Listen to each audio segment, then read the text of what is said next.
नमस्कार दोस्तों। माइक बंद करके विपक्ष की आवाज को दबाने की कोशिश सदन के बाद अब नीति आयोग की बैठक में भी शुरू हो गई है। दोस्तों, आज नरेंद्र मोदी की अध्यक्षता में नीति आयोग की बैठक हो रही थी, मीटिंग चल रही थी। इस मीटिंग में विपक्ष के सभी मुख्यमंत्रियों ने बजट में भेदभाव को लेकर के बहिष्कार कर दिया था।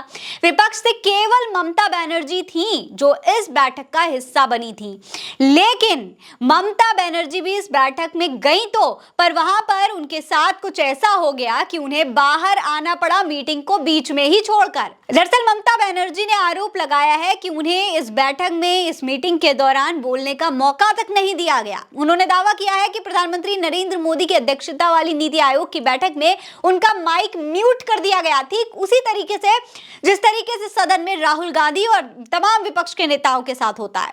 दोस्तों, उन्होंने दावा किया है कि उन्हें इस बैठक में बोलने नहीं दिया गया। ममता बनर्जी ने राजनीतिक भेदभाव का आरोप लगाते हुए कहा कि उनका माइक्रोफोन म्यूट कर दिया गया और उन्हें 5 मिनट से ज्यादा बोलने की अनुमति नहीं दी गई, जबकि बाकी मुख्यमंत्री ज्यादा समय तक बोल रहे थे। ममता बनर्जी ने यह भी कहा कि मैंने बैठक का बहिष्कार किया है। चंद्रबाबू नायडू को बोलने के लिए 20 मिनट दिए गए। असम, गोवा और छत्तीसगढ़ के सीएम ने 12 से 15 मिनट तक की बोला, मुझे सिर्फ 5 मिनट ही बोलने दिया गया और उसके बाद रोक दिया गया।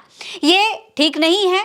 मैंने कहा कि आपने मुझे क्यों रोका, आप भेदभाव क्यों कर रहे हैं। मैं बैठक से बाहर निकल आई। आपको खुश होना चाहिए, इसके बजाय आप अपनी पार्टी, अपनी सरकार को ज्यादा गुंजाइश दे रहे हैं। ये ना केवल बंगाल का बल्कि सभी क्षेत्रीय दलों का अपमान है, ये अनुचित है, ऐसा ममता बनर्जी का कहना है।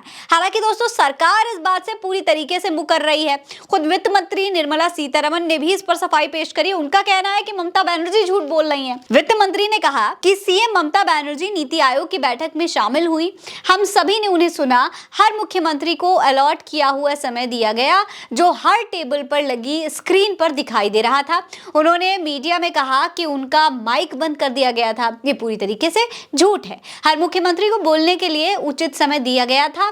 यह दुर्भाग्यपूर्ण है कि पश्चिम बंगाल के मुख्यमंत्री ममता बनर्जी ने दावा किया है कि उनका माइक बंद कर दिया गया था, जो सच नहीं है। उन्हें झूठ पर आधारित नैरेटिव गढ़ने के बजाय सच बोलना चाहिए। आपको बता दें दोस्तों कि ममता बनर्जी ने इस बैठक से नीति आयोग को खत्म करने की मांग पहले ही की थी।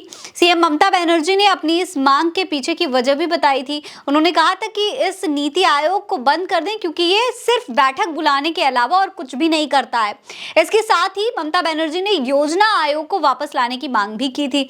अब जो दावा ममता बनर्जी पहले कर रही थी, आज बैठक में वही बात वो साबित भी करना चाहती हैं। वो यही दावा आज भी कर रही हैं। ऐसे में सवाल ये उठ रहा है कि क्या भारतीय जनता पार्टी लगातार विपक्ष की आवाज दबाने की कोशिश कर रही है। अब जो सदन का एक नया प्रोसेस शुरू किया गया था विपक्षी नेताओं का माइक बंद करने का, अब क्या आगे आने वाली तमाम बैठकों में इसी तरीके की हरकतें विपक्ष के साथ की जाएंगी?